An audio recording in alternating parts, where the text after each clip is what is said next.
नमस्कार, आप देख रहे हैं एज न्यूज़ रूम और मैं हूं आदित्य। देखिए, आज का जो मुद्दा है वो बहुत गंभीर है, बहुत जघन्य है, भरोसे के कत्ल का है। अब क्यों? क्योंकि अहमदाबाद से एक ऐसी खबर सामने आती है, एक पेइंग गेस्ट यानी पीजी में जहां लड़कियां रहती है, जहां पर रहकर वो पढ़ाई करती हैं, जहां पर रहकर वो कहीं पर काम करने जाती है। इसी संदर्भ में एक लड़की जो इंटीरियर डिज़ाइनर का काम करती है वो पीजी में रहती है। अब भरोसे का कत्ल इसलिए क्योंकि उस पीजी में जो पीजी का रखवाला है, जो देख रेख करता है, कहाँ कचरा फैला हुआ है, कोई ऐसे संदिग्ध व्यक्ति उस महिला पीजी में ना घुस आए जहाँ से वो कोई क्राइम को अंजाम दे। लेकिन अगर ऐसे ही जो सुरक्षा कर्मी हैं, अगर वही ऐसे जघन्य अपराध करेंगे तो हम आखिर भरोसा किस पर करेंगे। देखिए, केस आपको समझा दे। केस ऐसा है कि एक लड़की जो इंटीरियर डिज़ाइनर रहती है उसके साथ जघन्य अपराध होता है। जघन्य अपराध कहें तो दुष्कर्म किया जाता है, वो भी उस समय जब वो अपने ऑफिस से थकार कर आती है, रात को डिनर करती है और छत पर टहलने के लिए चली जाती है। वहाँ पर जो सिक्योरिटी गार्ड है धर्म सिंह पहले से ही मौजूद होता है। थोड़ी देर वहाँ बिताने के बाद जब लड़की के साथ बदतमीजियाँ होनी स्टार्ट हो जाती है धर्म सिंह के द्वारा, तो लड़की वहाँ से सोचती है कि क्यों ना अपने पीजी जो रूम उसको असाइन किया गया है उस रूम में वो चली जाए। रूम जाने की कोशिश कर रही होती है, लेकिन वहीं पर एक तार जो रस्सी टाइप का होता है वो वहाँ रहता है। वो धर्म सिंह वो रस्सी उस लड़की के गले में लगा देता है और उसके साथ जबरन दुष्कर्म करता है। आप सोच कर देखिए, ये मामला जहाँ पर सिक्योरिटी गार्ड का काम होता है सुरक्षा करना, अगर ऐसे ही लोग इस तरीके के अपराध करेंगे, ऐसे जघन्य अपराध करेंगे तो आदमी आखिर और औरतें स्पेशली किस पर भरोसा करेंगी। राह चलते छेड़ने वाले बहुत हैं। कहने को एक गेस्ट हाउस है जहाँ पर वो पैसे देकर, महीने के पैसे देकर रहती है, वहाँ भी इस तरीके का अपराध होता है। तो इसी संदर्भ में आज हम अपने न्यूज़ रूम में हैं। तमाम लोग हमारे जितने भी यहाँ पर कलीग्स हैं, जब ये खबर को सुना तो सबकी आंखें एक तरह से नम हो गई कि आदमी भरोसा किस पर करे। हमारे साथ सौहार्द है। सौहार्द, पूरा केस अब आपको पता है, पूरा मामला पता है। और हमारे देश में बेटियां न रोड पे अब सुरक्षित है, न अपने घर में सुरक्षित है, और न ही अगर वो इंडिपेंडेंट होना चाहती है, वो कहीं पर रहकर कमाना चाहती है। और इस तरीके का अपराध कैसे देखते हैं आप? देखिए, सबसे पहली बात तो ये है कि जब रक्षक ही भक्षक बन जाएंगे तो इसका मतलब है कि मामला बहुत गंभीर है। ख़ास तौर पे जब हमारी बेटियां, हमारी बहनें जब घर से बाहर कहीं जाती हैं तो माता पिता के या फिर घर के जो भी जन हैं उनके दिमाग में यही चलता रहता है कि क्या हमारी बेटी सेफ़ है, सुरक्षित है। और ख़ास तौर पे जो वो पीजी वगैरह में इसीलिए रहती हैं कि पीजी उजी में क्या है कि आपको सारी चीज़ें व्यवस्थित हो जाती है, खाने पीने से लेकर के और सिक्योरिटी वगैरह का इंतज़ाम। और लेकिन उसके बाद आप जिनकी निगरानी में रह रहे हैं, जिन के ऊपर भरोसा करके रह रहे हैं, और वही अगर ये सारी चीज़ें करेंगे तो फिर जाहिर सी बात है किस पे भरोसा करेंगे।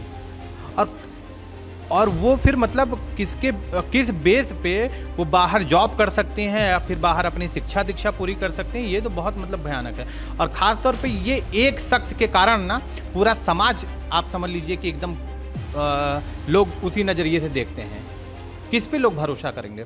सबसे बड़ी बात ये है कि आप क्या कहते हैं, वो सिक्योरिटी गार्ड है, वही मतलब उनका केयर टेकर है, वही देख रेख करने वाला है, और वही जाकर के इस तरीके की दरिंदगी अगर करता है तो भरोसा किस पे जताया जाएगा? सबसे बड़ा ये सवाल है। और दूसरी बात ये है कि क्या उस पर बस नॉर्मल कानूनी कार्रवाई करके इससे क्या कहते हैं मामला वो सही है?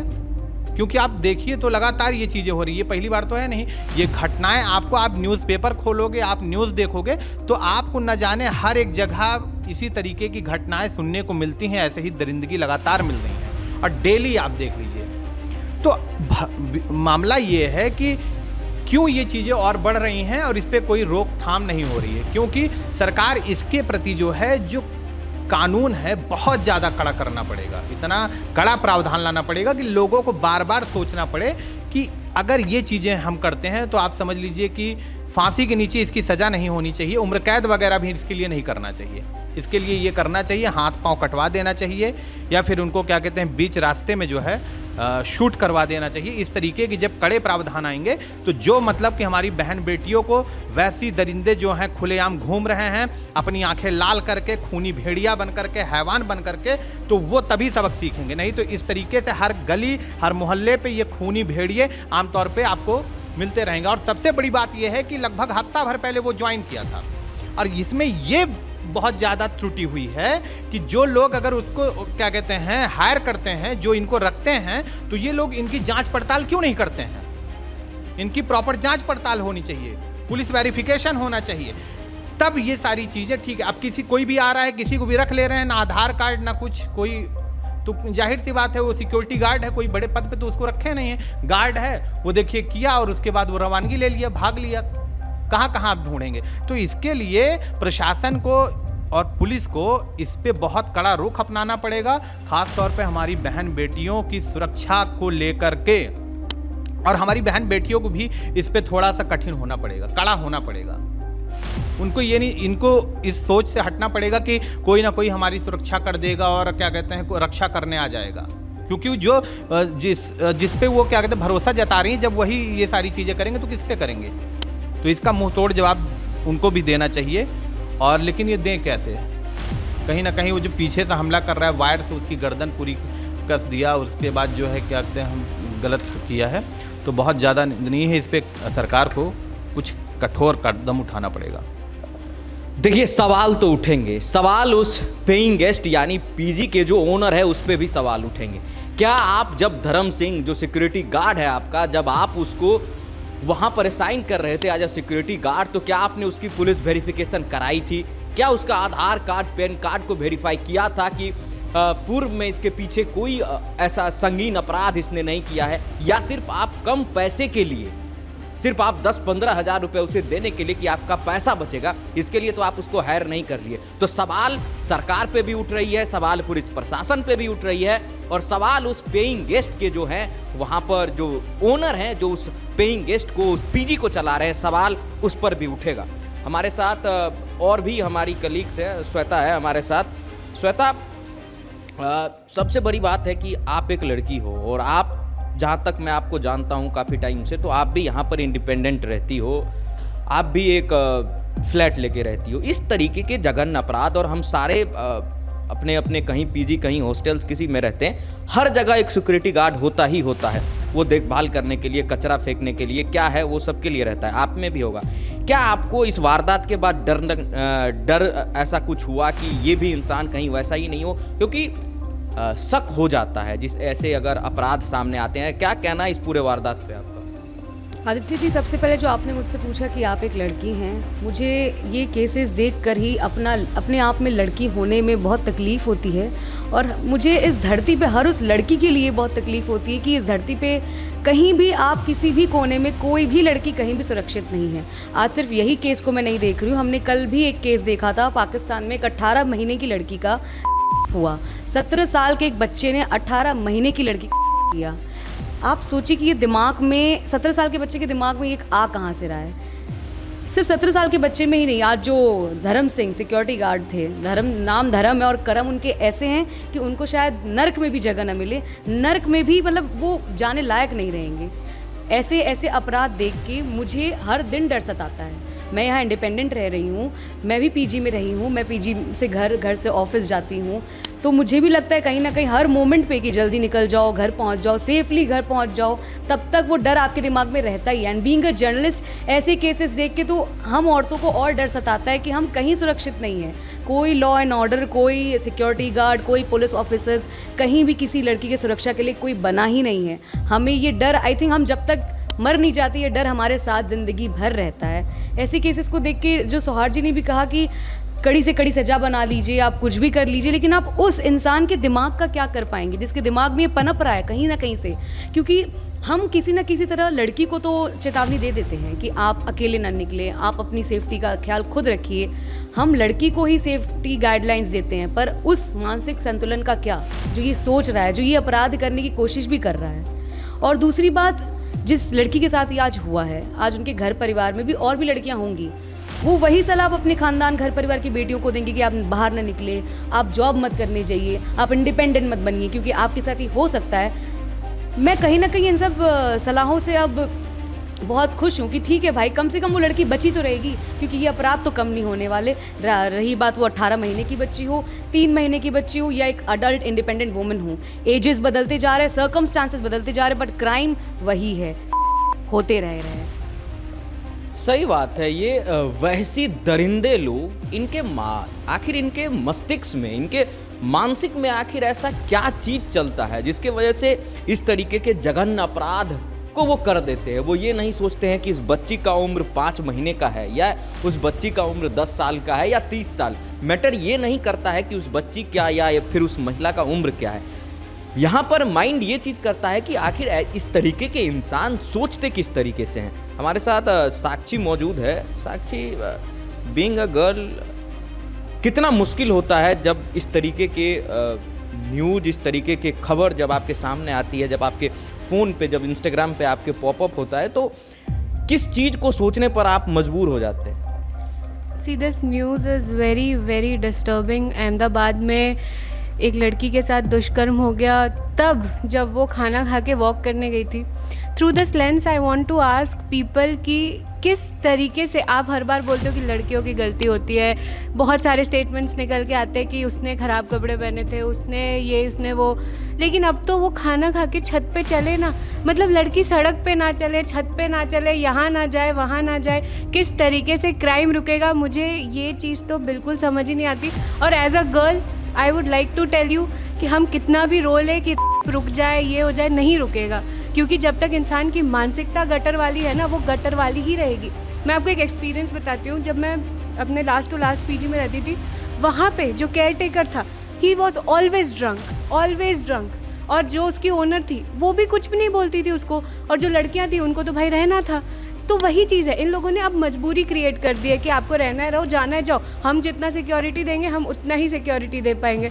लड़कियों को मजाक बना के रख दिया है। और बहुत लोग बोलते हैं अरे लड़कियां तो ऐसे ही बोलती है, कुछ नहीं होता, लेट भी जाएंगे तो क्या हो जाएगा, घर तो पहुंच ही जाएगी। आप हमारे माँ बाप से जाके पूछिए कि जब तक हम घर पहुंच के फ़ोन नहीं करते ना, तब तक उनकी धड़कन तेज़ रहती है।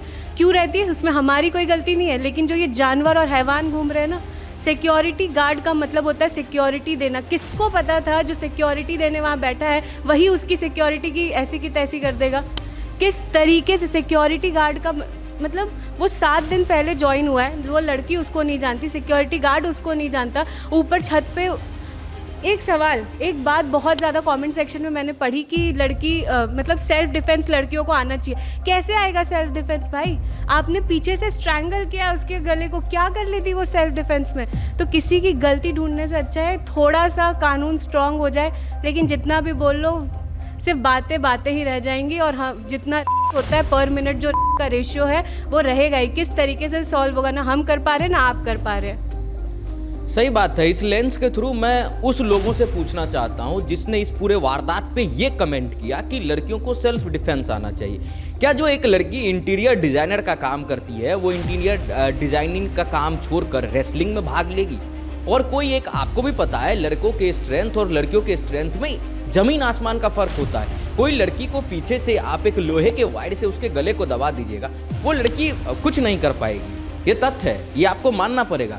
आप ज्ञान मत दें कि आपको सेल्फ डिफेंस आनी चाहिए।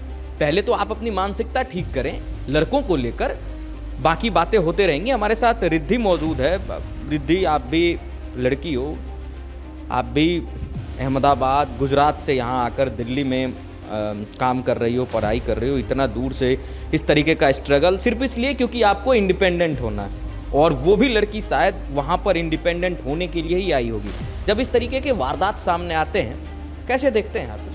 मतलब जब मैं गुजरात से दिल्ली आ रही थी तो मेरे पेरेंट्स बहुत डर रहे थे मुझे भेजने के लिए, क्योंकि एक माइंडसेट बना हुआ है कि दिल्ली बहुत अनसेफ है, लड़कियों के लिए कुछ भी हो जाता है, दिन में भी लड़कियां सेफ़ नहीं हैं। और जब मैं अहमदाबाद पढ़ने गई थी तो मेरे मम्मी पापा बहुत निश्चिंत थे कि नहीं, अहमदाबाद सेफ़ सिटी है, भेजा जा सकता है, लड़कियां घूम सकती हैं, रात में भी घूमें तो कोई दिक्कत नहीं है। बट आज सब दूध का दूध और पानी का पानी हो गया है कि अहमदाबाद को एक सेफेस्ट सिटी कंसिडर किया जाता है इवन इन गुजरात, और बोलते हैं कि नहीं, लड़कियां घूम सकती हैं, नवरात्रि में लेट तक आती है तो कोई दिक्कत नहीं होगी। But this case is the example itself कि लड़कियां कहीं सेफ नहीं है, no matter it's Delhi, no matter it's Ahmedabad. Secondly मुझे ये भी पॉइंट आउट करना था कि जब, और अहमदाबाद में ऐसे पीजीज में मैं रही भी हूँ और गई भी हूँ अपने फ्रेंड्स के यहाँ पे, तो वो लोग नोट करते हैं एक एक चीज़ की कौन आ रहा है, एंट्री मेंशन की जाती है, नाम मेंशन किया जाता है, टाइम मेंशन किया जाता है कि कौन आ रहा है पीजी में, सारी डिटेल्स रखी जाती है। लेकिन गार्ड ही अगर ऐसा कर रहा है तो फिर बच्चे क्या ही सेफ हैं, कैसे ही सेफली रह सकते हैं। बिल्कुल रिद्धि के बातों से मैं एग्री करता हूँ, लेकिन यहाँ पर एक बात हो, ये इस तरीके के जघन्य अपराध करने के लिए किसी सिटी की ज़रूरत नहीं है। आजकल जो है लड़कियाँ अपने घर में भी सेफ नहीं हैं। आप बहुत तरीके के ऐसे न्यूज़, ऐसी कहानी सुनते होंगे जहाँ पर लड़कियाँ अपने घर में भी सेफ नहीं हैं, लेकिन उस बात को बाद में को लाएंगे। हमारे साथ हमारे एक और कलीग हैं, आइए इनसे जानने की कोशिश करते हैं कि एक बात बताओ, तुम एक लड़के हो, हम भी एक लड़के हैं, लड़कियों का हमने पक्ष सुन लिया कि कैसे वो डरती है। हम एज अ लड़के जब हम इस तरीके की न्यूज़ से थ्रू आउट होते हैं, जब देखते हैं, तो क्या एक मर्द होने पे, एक इंसान होने पे तुम्हें शर्म आती है जैसे मुझे आती है कभी कभी कि यार किस मुंह से मर्द समाज को डिफेंड करूं कि वो औरतों पे राज करना नहीं जानते या औरतों को वो इस तरीके से बिहेव करते हैं औरतों के साथ। कैसे देखते हो इस पूरे मामले? सबसे पहले तो जब ये न्यूज़ पॉपअप होती है या कहीं सुनते हैं तो हमें अपने मर्द होने पे या फिर लड़के होने पे बहुत ही शर्म आती है। मीन्स जो जैसे पहले ज़माने में बोला जाता था कि मर्द नारी की रक्षा करते हैं, पहले ज़माने का आप उठा के देख लीजिए, चाहे राजा महाराजाओं का हो गया, उनके लिए नारियों के लिए युद्ध होता था, बहुत कुछ होती थी, उनकी रक्षा करना सब उन्हीं के हाथ पे होता था। लेकिन अब का जो सिनेरियो चल रहा है, अब जो मर्द समाज है, लड़के समाज है, वही एक रक्षा करने के बजाय उन पे गलत नज़र डाल रहे हैं, किसी भी तरह का वो नज़र डालते हैं। मतलब सुन के ही शर्म आती है लड़के होने पे, मर्द होने पे, कि हमारा समाज किस लेवल से किस नीचे डाउन लेवल तक चला गया है। और बात रहा कि ये जो अभी घटना हुई है, घटना तो सुन के ही मतलब अंदर से ही रूह काँप जाती है। मतलब अगर हम सोचें कि जो उस लड़की पे बीती होगी, मतलब ये चीज़, जो भी चीज़ अचानक होती है, तो अचानक जब कुछ भी चीज़ होती है अचानक, तो हमारे पे वो क्षमता नहीं होती कि उसे कैसे प्रोसेस किया जाए। और वाकई हम तो लड़के हैं, लेकिन उस लड़की पे क्या बीत रही होगी, जो एक लड़की गई थी ऊपर खाने के बाद या फिर कुछ भी करने के बाद, एक नॉर्मल वो फेज़ होता है कि आप खाओ उसके बाद टहलो, तो वो लड़की के साथ जो अचानक हुआ, तो वो वाकई लड़की के रूह काँप गई होगी। उसके लिए बोलना, कुछ भी बोलें उसको कम ही है, क्योंकि वो ज़्यादा उस चीज़ को झेली है तो वो ज़्यादा फील कर पा रही होंगी। हमारे लिए बस बोलना है, वो एक नॉर्मल चीज़ है। सही बात है। उस लड़की पर क्या बीती होगी ये कोई नहीं समझ सकता उस लड़की के अलावा। हम फील कर सकते हैं, हम इस पर 2 मिनट बात कर सकते हैं, हम आपके तक एक रिपोर्ट पहुंचा सकते हैं, लेकिन जो वो क्या फील कर रही होगी वो कोई नहीं बता सकता। हमारे साथ एक मैम है, ये भी 2-3 इनके भी बच्चे हैं। मैम, एक न्यूज़ आता है अहमदाबाद से, जहाँ पर एक सुरक्षा गार्ड, एक लड़की है जो इंडिपेंडेंट होकर काम करना जानती है, पढ़ाई लिखाई कर रही है, कहीं जॉब कर रही है, सिक्योरिटी गार्ड ही उस लड़की के साथ दुष्कर्म करता है। उसके गले में वायर लगाकर छत पर वो खाकर जब टहलने जाती है। बीइंग अ मदर, कैसे देखते हैं आप इस चीज़? ये चीज़ तो गलत ही है। अब सिक्योरिटी गार्ड है, उसको हमने किस लिए बिठा रखा है? सिक्योरिटी के लिए तो बिठा रखा है। वो अगर हमारी सिक्योरिटी नहीं करेगा तो फिर हम किस पे विश्वास करेंगे? और वो बच्ची जिसने ये सब झेला है, तो सोचने की बात है कितनी उस टाइम उस चीज़ से वो कितनी जूझी होगी। तो सही बात है ना। आजकल की बच्चियां रोड पर सेफ है ना, घर में सेफ है, और जब वो इंडिपेंडेंट होने के लिए जाती है वहाँ भी सेफ नहीं है। क्या ऐसे मानसिकता वाले लोगों से आप क्या कहना चाहें? देखिए, कहना क्या चाहूँगी, मतलब अब आप खुद समझदार हैं कि क्या कहना चाहिए एक औरत को या एक लड़की को, उसकी माँ पे क्या बीती होगी, उसके घर वालों पे। तो ये आप समझ सकते हैं ना इस चीज़ को कि क्या। सही बात है। एक परिवार, एक माँ, एक बाप, और खुद वो एक लड़की, वो किस दौर से अभी गुजर रही होगी, उसके दिमाग में क्या क्या चल रहा होगा। उसके दिमाग में इवन ये भी चल रहा होगा कि क्या ये समाज अब उसको एक्सेप्ट करेगा, क्या उसने जो पुलिस को जो कुछ बयान दिया, मानता हूं अहमदाबाद पुलिस ने 8 घंटे के अंदर 2 ज्वाइंट टीम बैठाकर उस आदमी को पकड़ लिया। क्या होगा, ज़्यादा से ज़्यादा उम्र कैद की सज़ा हो जाएगी, जेल में मस्त बैठेगा, खाएगा, जेल में ही धूम्रपान करेगा, कुछ भी करेगा। क्यों ऐसे जघन्य अपराध पे सरकार हैंगिंग टिल टू डेथ यानी फांसी की सजा क्यों नहीं सुनाई? जब अपराध तय है कि उसी ने किया है, सबूत उसके अगेंस्ट है, जब सबूत साक्ष्य पे मौजूद है, सीसीटीवी फुटेज है आपके पास, तो क्यों आपको टाइम लग रहा है? क्यों तारीख पे तारीख हमारे लॉ सिस्टम से क्यों तारीख पे तारीख मिलती है ऐसे हैवानों को? अगर मैं कहता हूं कि अगर 4 ऐसे दरिंदों को आप सिर्फ फांसी की सजा सुना दो, फांसी पर लटका दो, तो ऐसे जघन्य अपराध खुद ब खुद कम हो जाएंगे। बाकी इस पूरे रिपोर्ट पर आपका क्या कहना है, आप भी हमें कमेंट कर जरूर बताएं। और तब तक देश और दुनिया से जुड़े तमाम खबरों के लिए बने रहें हमारे साथ और देखते रहें एज न्यूज़।